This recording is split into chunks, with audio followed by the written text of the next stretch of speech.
Hi, I'm Katie. I run a YouTube channel called Katherine the 19th, and I'm also a full-time student in Waterloo, Ontario. So I started blogging and making YouTube videos like a really long time ago. I was probably like 12 or 13 when I really got into it. I think that I just had a lot of interests that a lot of my friends didn't share, and I wanted a way to put them out there. So a big thing when I was quite young was Harry Potter. None of the kids in my class liked Harry Potter as much as I did, and I wanted to talk about it. So I started making YouTube videos about it, and I really felt a connection to the community there because there were so many other YouTubers like the Vlog Brothers and Charlie McDonald, Alex Day, those kind of classic YouTubers that were talking about the same kind of things that I was interested in. So I think that's what originally got me into making videos, just the need to share about something that the people that were immediately next to me in my life didn't want to talk about. So yeah. Awesome. Creator Club, which I think is so awesome, the idea for. Where did the inspiration and the idea for that come from? I think my main inspiration to start Creator Club was that I felt like there was a lot of tech tutorials out there. You could search on YouTube to figure out how to do stuff with, really good audio or camera lenses, all that kind of thing, but it wasn't something that I felt really related to. It's a lot of kind of middle-aged white dudes talking about that kind of thing, and I thought that teenage girls would appreciate someone that they could relate to more, that would make it less intimidating. So the main purpose of the series is to encourage young women to start making YouTube videos, because I think it's a great way to express yourself, and it's a great skill to have. Just videography in general and online video is a really emerging industry, so I've benefited a lot from that. I think a lot of other young women would as well. So I wanted to create a series that would be not intimidating and quite accessible for young women to start learning about videography. And what's the reception been like? So far, a lot of people have really enjoyed it. I don't have a huge channel, so it's not like I've got millions of views on all the videos, but I've gotten lots of really good feedback, and a number of women on Twitter have reached out to me and said, I started making YouTube videos because of you, and that's been super encouraging to me. So yeah, I'm really happy that I started, and I think it's going well so far. Nice. So do you have aside from Creator Club, or you could even have something in there, but a video or a series of videos that you're especially proud of? Something that I've been really proud of lately is, as of 2017, I started vlogging every weekday.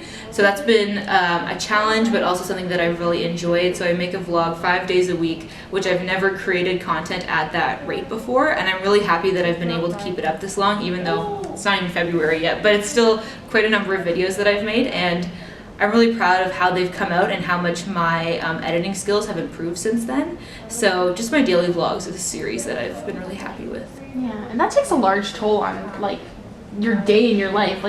What is it, January 27th? That's still a pretty long streak, and they're funny videos. The Tinder story one, my friend's crazy, killed me. Oh my god, that's something I would do. High 15. Yeah. Oh. I think the main thing with the daily vlogs is just that I spend at least an hour every single day editing, and that's an hour that I would have gotten to do schoolwork or slept during otherwise. So that's been the biggest commitment, and then also learning what parts of my day are good to film and what parts of my day are good to film and when I should keep the camera put away. So it's still a learning process for sure, but I've been happy with how it's gone so far. Yeah, and how have your friends and family and whoever been with the daily vlogs? Yeah, so I actually used to do weekly vlogs. About a year ago, I started doing that a little bit more frequently, so my friends got really used to it, and they're all incredibly encouraging around the whole YouTube thing, which I appreciate a lot.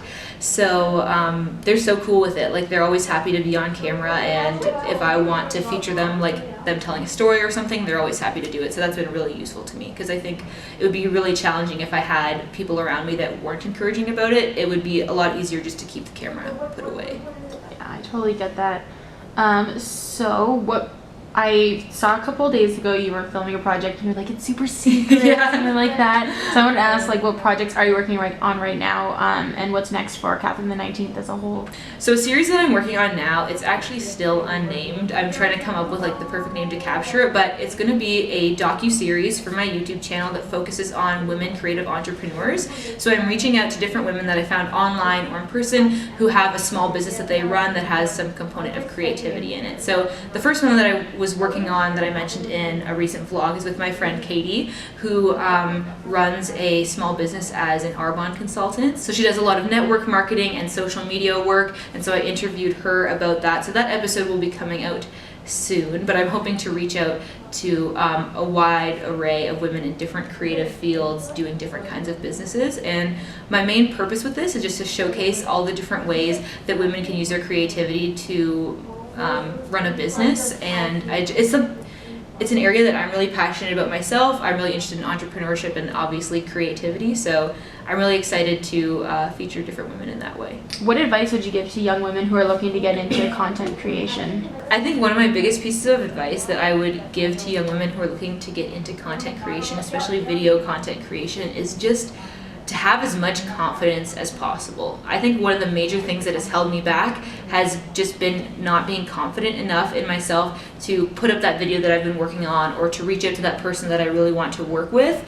And the only way that you can get better at something is to practice it as often as possible. That's why I'm a huge fan of daily vlogging and making daily content, because it's a way to push yourself every single day to get better at your craft. So I think on top of making daily content, just be confident about what you're making. Recognize that maybe it's not the best content you'll ever make, but it's still good and it's still worth sharing, and I think that that will help you move forward a lot. Yeah. What's the balance been like with, like, when you started the daily vlogs, it was probably like thinking about it and knowing whether or not you wanted to do it, how much you wanted to keep private and how much you wanted to put public? Yeah, that's been a really interesting question for me. So I've sort of done daily vlogging off and on over the past few years with Vlog Every Day in April and Vlogmas and other things like that. And I've had an interesting relationship with the private, not private thing, because I don't have that many subscribers, so it doesn't feel that dangerous for me to share personal information. And then one line that I do like to draw is like sharing where I live. It's sort of interesting because I've been in university residence for almost the entire time I've been making my new kind of YouTube videos. I made videos in high school, but now I've sort of shifted to a different kind of content. And so it's really hard to share your life and not show where you live when you live in residence, because it's so intertwined. But overall, I've just been sort of like chill about it, because and maybe I'll regret that later, but right now it's like not a very big issue. And then in terms of just like personal, like I'm a very open person, so I'm not like super concerned about talking about like my beliefs on things. But then where I think I draw the line is with my friends or family members, like how much they want to share about themselves is what I would like more keep private, just out of like respect for them. But I'm sort of an open book on my YouTube channel for the most part. That's awesome. Those are all the questions I had put down. I could probably talk to you about YouTube forever.